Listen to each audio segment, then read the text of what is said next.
neurodivergent people are so much happier when they stop seeking validation from people whose version of success is their actual living nightmare.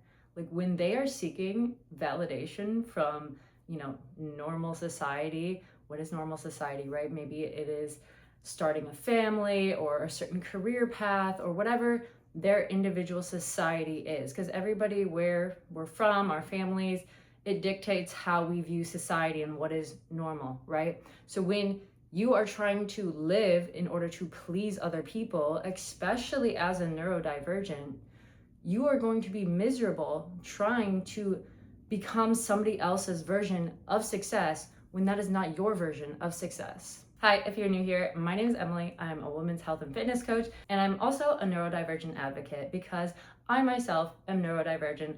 I used to be very high masking. I am very late diagnosed. I had like a quarter life crisis at the age of 30 and realized oh my gosh, I started going to therapy, started unpacking my entire life and realizing how many layers of masking and shame that my life was built upon. And so the unmasking process has been so transformative for me and opened my eyes and opened so many doors for me. And it's really just helped me grow so much in my life in general, in my business, and on my fitness journey. The unmasking process has affected every single area of my life for the better. Because being a neurodivergent, you grow up with all of these invisible rules around you. People are scolding you for doing the wrong thing, and you're like, why is this wrong? They might scold you for asking too many questions or scold you for not having social pleasantries and knowing the way how to be socially. And I think honestly, this is why neurodivergent people love clarity so much, because we grew up getting in trouble, right, for all of these and being scolded for all of these invisible rules. And so when people aren't direct with us, and when there's just all of these hidden meanings and games, it's very exhausting and very confusing for us. And so when neurodivergent people are living in a way where they are seeking validation from other people, whether consciously or subconsciously, sometimes it's that people-pleasing energy where it's oh, well, I don't want to do this or that because, I'm really going to let down my parents, or I don't really want to, show my true authentic self on the first date because what if they don't like me? What if they laugh at me? What if they reject me? And then you present yourself with all of these layers of masking and shame out of fear of rejection from your family, from people that you date, from friends.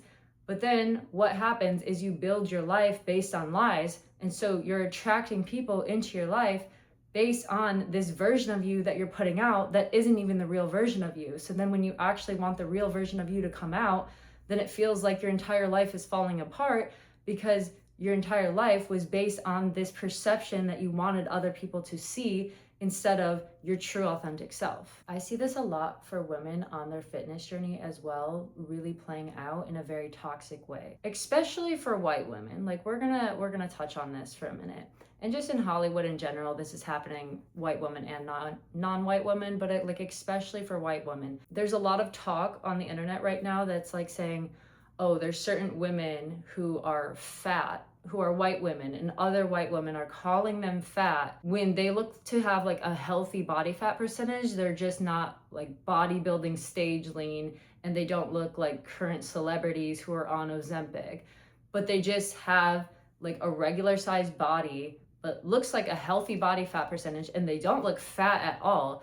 They just don't have extreme leanness, and other white women are calling them fat and deeming that version, that body type as fat. And I think this especially happens in white culture, and when white culture is oppressing other cultures and other people are trying to fit into white culture, the women of those cultures might feel like they need to be extremely lean and extremely skinny in order to be valued and to be pretty. And it's a very toxic way of thinking and a way of living and a way of viewing other women's bodies. And I also think that a lot of the skinniness trend and wanting women to be really small and really meek and really just dainty, it's very much rooted in patriarchal views and misogynistic views, where men want women to be small, to be weak, to be less than.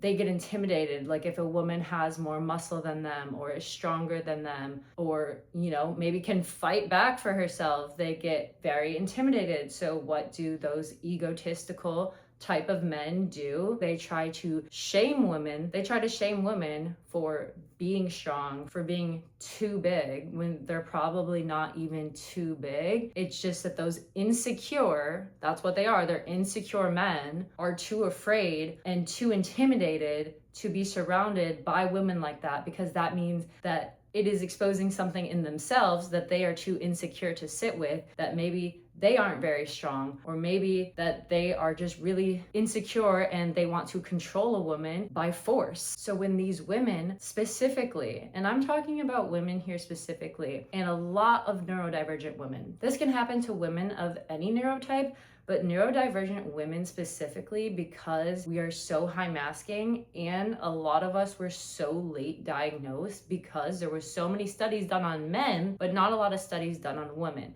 So a lot of men were diagnosed early, treated early, got the support needs started early, but a lot of women, we present differently. Women biologically present their neurodivergence a lot differently than men. And so a lot of us went undiagnosed, a lot of us are high masking because of being diagnosed and because of the patriarchal views of how a woman should be. And so a lot of neurodivergent women were living for the validation of others because they were feeling so wrong in their body and in their mind because they weren't what everybody else was. Instead of embracing their uniqueness, they were shamed into trying to repress and trying to fit in and trying to be what somebody else wanted them to be and seeking that validation from other people. Now, with a sense of discernment, seeking validation, very specifically filtered validation about specific topics from very specific people, can be a good thing when you are learning something from experts that know more than you do. But when you are blindly seeking validation from the people around you without the sense of discernment to filter out the good versus the bad and what's true for you versus what's just BS, then it can lead you down a very dark path. So for the women who are learning to unmask and learning not to get validation from other people, whether it be